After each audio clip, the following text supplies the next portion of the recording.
Hürmetli vatandaşlarım, yukarıda leksiyalarımızı anlap öttünler. Andilesi bir işe kız gep kılaylı. Jungo bugün zade kandak orunda turuvatıdı. Evvel bir cümle sözümüz şuken ki, hazır halkarada Jungo'nun ki iktisadi terakkiyatı statistiki idaresi yaka memleketlik statiki idaresinin statikeleri yalgan degen haberleptin halkara tarqaldı. Çünkü Xitaylarning özüdün çıktı. Mesela bunun içi de sendin ülkesi Jungo merkezi hükümetten maliyeye pul berişni talep kıldı degen gap. Bu leksiyani maxsus tayyorladik. Bu leksiyani Xudo xoliskilar qatımlıq leksiyamizni sözleyimiz. Mening bu demekçi bolğanım Jungo'nun iqtisadi mush ahvol to'g'anda. Hozir sizlarga so'zlab o'tdik. Amerika Qo'shma Shtatlarining savdo vakili Leitzer Amerika Davlat Majlisiga yo'llagan doklatir nima deydi? Mesela tekshirish doklati shu bo'ldiki, bir jumla so'z. Jungo hukumati hozirgacha Dunyo savdo tashkilotiga a'zo bo'lib kirib, bugungacha bo'lgan oraliqda har qanday baga va'dasini amalga oshirmadi. Dunyo savdo tashkilotining nizomnomalari, prinsiplari, qoida qonunlariga amal qilmadi. Demak, bu xulosa shunday chiqarildi. Tamam. Oxirgi leksiyani nima deyildi? Ayni vaqtda Amerika Qo'shma Shtatlarining hukumat yoki prezidentleri ya hükümet organlarının Jungo'nun Dünya Savdo Teşkilatı'na a'zo bo'lib kirishini qo'llaganligi xato edi. Va dahshatli hukm afandilar bu shunday hukm deymiz. Endi buning da oxirgi natija qanday bo'ladi? Yoki Dünya Savdo Teşkilatı ichida Amerika turish kerak, yoki Dünya Savdo Teşkilatı ichida Jungo turish kerak. Yani nima dedi Leitzer? Burun bir savdo sohasi, tijorat sohasi suhbatlashib kelgan, maslahatlashib kelgan. Buningdagi savdo sohasi, tijorat sohasida maslahatmi yo'q, so'zlashmi yo'q, dialogmi yo'q. Faqat qonun ijro qilishlar bor. Demak, Amerika Qo'shma Shtatlari 301-moddalik 1974-yili davlat ishida e'lon qilingan savdo qonuni to'g'risida uning 301-moddasi bo'yicha Jungo bilan bo'lgan savdo tijoratga muomala qilgan. Dal shunday vaqtda boshda men eskartdim, Jungoning iqtisodiy ahvoli nima? Biz buni keyingi tayyorladik, hozir so'zlamayli. İqtisadi ahvoli nima? Dal shunday iqtisod ahvoliga duchor bo'lib turayotgan Jungoga yana tuyuqsizlar Amerika Qo'shma Shtatlari tarafından savdo tijoratga munosabatlik dahshatli bir siyosatdan. Masalan, boshda aytdik-ku, Dunyo savdo tashkilotiga elib kirishning zaruriyati yo'q edi. Buni elib kirishni qo'llashning o'zi xato bo'ldi. Demak, bu qattiq siyosat. Jungoning iqtisodi musha ahvolda turganda Amerika Qo'shma Shtatlarining savdo tijorat sohasida bundaq usulni qo'llanishi nimadan derak bir? Jungo savdosi deganda qanday tushunamiz, hurmatli vatandosh? Jungoning savdosi va uning taraqqiy qilishi, pul tepishi, dollar xarjlashi ikki yo'l. Biri davlat ichida imorat tijoratiga tayinish, ikkinchisi tashqariga eksport qilishga tayinish. Eksport qilish tayonganda Jungo uchun kerak bo'lgan birdan bir bozor. Jungoni hozircha boy qilib kelayotgan bozor. Jungoni eksport sohasi bilan ta'minlab kelayotgan bozor Amerikaning bozori. Demek hozir Amerika Qo'shma Shtatlaridan Jungo o'rtasida savdo tijorat masalasi shunday masala o'tirib chiqqandan keyin bu eksport va import masalasiga berib qanday yetiladi. Demak, Jungoning iqtisodiy ahvoli shunday turganda Amerika Qo'shma Shtatlarining savdo siyosati bunda o'tirib chiqdi. Hozir gap urush, savdo urushi boshlanadi deydi. Qachon, qanday boshlandi? Bu oldimizdagi ish. Ben ötkende dedim, 1. ayının 30. günü Prezident Trump Amerika Davlat Majlisining umumiy yig'inida Amerika Qo'shma Shtatlarining siyasi to'g'risida umumiy nutq so'zladi. Mushu nuqtada oshkor bo'lib chiqdi. 1. ayının 17. günü Prezident Trump o'zi Reuters agentligining muxbirining ziyoratini qabul qilgan nima dedi? Jungoni jazolaymiz. Lekin bizning bu jazolash tadbirimiz va usulimiz sening tasavvuringda olqib tushdi. Qanday jazolaydi bu oldi keldi. Siz ikki narsani qo'yib o'tirga Amerika savdoda Jungoni jazolaydi. Shundaqla Jungoning hozir iqtisodiy ahvoli mana shu holatda. Vaqtida ish qanday bo'ldi? Buning taraqqiyoti va buning oxirini siz xulosalab, tahlil qilib bir natijaga bir yakun kela olasiz, hurmatli vatandoshlar. Endilikte. 12. ayının 18. günü Amerika Qo'shma Shtatlari davlat bexatarligi siyosatini e'lon qilib, strategiyasini e'lon qilib, Jungo raqobatchi davlat deb bekitdi. Undan keyin bu yil 1 ayning 10 kuni Amerika Qo'shma Shtatlarining Avam palatasi Tayvan sayli sayohat qonunini ma'qulladi. Shundaqli 1 ayning 10 kuni Prezident Trump nimaga imzo qo'ydi? 2018-yillik Amerika Qo'shma Shtatlarining davlat mudofaasi huquq berish qonuniga imzo qo'ydi. Endi bugun 1 ayning 18-kuniga kelganda Amerika Qo'shma Shtatlarining davlat mudofaa strategiyasi e'lon qildi. Bu strategiya nima deyildi? Rossiya bilan Jungoning tahdidi terroristlarning tahdidini olib ketdi. Xo'sh, Jungolik apandim mishadi bir jumla savol qo'yishga ruxsat qiling. Siz hozir Uyg'urlarni terrorist, zo'ravon, undaq 3 xil kuchlar, 4 xil kuchlar deb ayirib keldingiz. Bugun Amerika Qo'shma Shtatlarining davlat mudofaa strategiyasida Jungo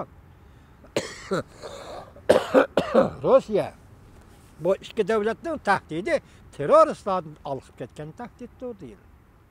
Agar shundoq bo'lgan bo'lsa, siz bugun Uyg'urlarni 3 xil kuch dedingiz, siz 4 xil kuchning, 5 xil kuchning, hatto davlat terrorizmining simvoliga aylanib qoldingiz Jungolik apan.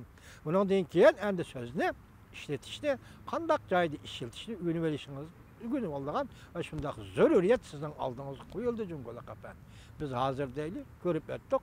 Amerika Qo'shma Shtatlarining davlat bexatarligi siyosati, Amerika Qo'shma Shtatlari davlat mudofaasining strategik siyosati, ya'ni oldimizda keladigan Amerika Qo'shma Shtatlari davlat mudofaasi harbiy strategiyasi. Bu yaqinda keladi. Mushlarni birlashtirib kelganda hozir 4 masala harbiy jihatdan davlat mudofaasi strategiyasi Amerikaning, siyosiy jihatdan davlat bexatarligi strategiyasi Amerikaning, savdo tijorat sohasi jihatdan savdo vakili Laytizerning dokladi.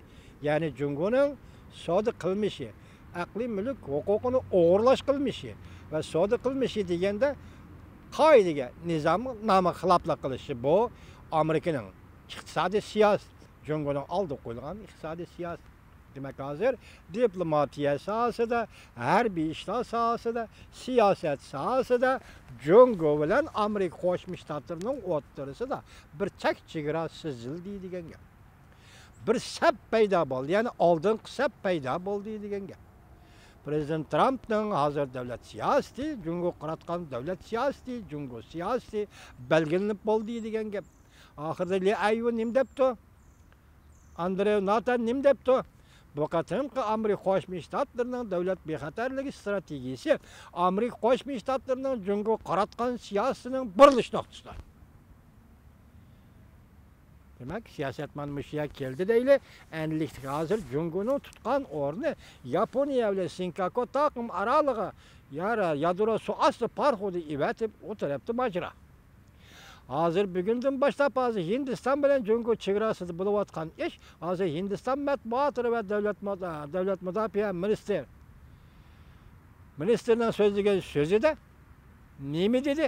Hozir Jungo bilan Hindiston o'rtasidagi munosabat Doklan rayonida ko'tarilgan haliqi jiddiy vaziyatning oldidagi yoki orqasidagi bir vaziyatga o'xshab qoldi. Demek yaqindan beri Jungo Tayvanni aeroplan bilan aylanib, harbiy aeroplan bilan uchib o'tdi. Biz arliq silaglik siyosat so'zildik. Amerikada bir mutaxassis nima dedi? Tayvan bo'g'oziga omadga kavatish kerak Amerika dedi. Hozir Jungoning uchadigan aeroplanlari to'xtab qoldi. Xo'sh, Jungoning vaziyati shunday qoldi turganda Amerika Qo'shma Shtatlarining siyosati shunday belgilanib kelayotgan vaqtda Jungo zodi qaysi yo'lga menish kerak degan narsani. Masalan, 5-davlat mudofaa ministerining nima? Ministeri Jim Mattisning dokladida nima deyilibdi? Jungo Amerikaning rahbarlik o'rnini talashmoqchi. Jungo Amerikaning dunyoga rahbarlik qilish o'rniga o'tmoqchi. Agar Jungo shunday talash-tortish qilib Jungo dunyoga rahbarlik qiladigan bo'lsa, qani bu dunyoda halok bo'ladi. Butun dunyo bugungi Uyg'urlarning dardiga tushib qoladi. Butun dunyo bugungi Uyg'urlarning holi, Uyg'urlarning qatori tushib qoldi. Hozir Uyg'urlarni shunday bostirib o'tadi Xitoy. Demek ala kulu. Endikileyle bir Nazarbayev. Kazakıstan'ın prezident Nazarbayev Washington'u ziyaret kıldı. Ötken yıl 8. ayının 21. gün Amerika Birleşik Ştatları'nın prezident Trump Afganistan Orta Asya stratejisi ilan kılgan vaxtı biz nayet hoş bulup çıraylık tahqiqanını. Demek ardın 8 aya yarım yıl ötmeyle hazır prezident Nazarbayev Afganistan'ı ziyaret kıldıgan boldu. Hoş bu karşı ilişki tegişlik geç. Lekin prezident Nazarbayev'nin arlıqta biz şundak radyoda anlap kaldık, rasmi yalgan bu. Nimi deydi? Prezident Nazarbayev yani Kazakistan Xitay bilen harbiy işler kelişimi imzalap Xitay armiyasının Kazakistan'a kirişig ruhsat kıldı degan gapni anıldı. Bu rasmi yalgan mı bilmeymen. Bu radyo söz degan bir kişinin xabarda şundak o'tirg'i chiqdi. Bu rasmi yalgan mı bilmeymen. Biroq agar shundak ahvol bo'ladigan bo'lsa, Qozog'iston davlat gerbini sizalagan Qozog'iston, davlat marshini aytalagan, tavliyalagan Qozog'iston, davlat bayrog'ini lapildatgan Qozog'iston, Xitoydek bir davlatning askariy qismlarining Qozog'istonga kirishiga ruxsat qilishi va bu to'g'rida kelishim imzolashi degan bu aqmaqalli bir gap, hurmatli vatandoshim. Onun üstüge Kazakistan balki qo'shindarchilikdir. Belki iqtisodning taraqqiyoti ehtiyoj edindi. Ya belki yana boshqa ehtiyojlar bordir. Hozir dunyoda cho'ng davlatlar beqiningda Rossiya turibdi, Iroqda Amerika Qo'shma Shtatlari turibdi. Yaponiya, Fransiya, Angliya qatorliq taraqqiy topgan demokratik allarning davlatlari turibdi.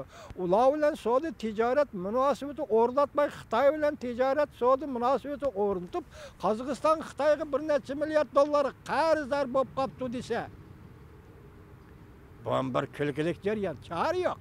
Devletler aramızda münasebet baptırdı, savdo münasebet baptırdı, başka diplomatik münasebet baptırdı.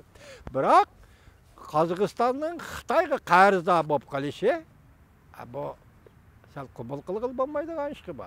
Bepayon zamin 2 milyon kvadrat kilometrda ortiq zamin. Ishchan emgakchan qozoq xalqi bor.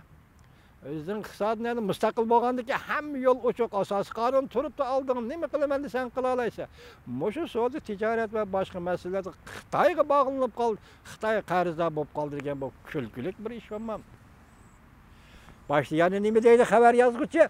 Hozir Vladimir Putin, prezident Vladimir Putin ansirab qilyaq, undaq emas. Kechiring xabar yozuvchi efendi. Hozir prezident Nazarbayevning Amerika Qo'shma Shtatlarini ziyorat qilishda uxlamayotgan prezident Vladimir Putin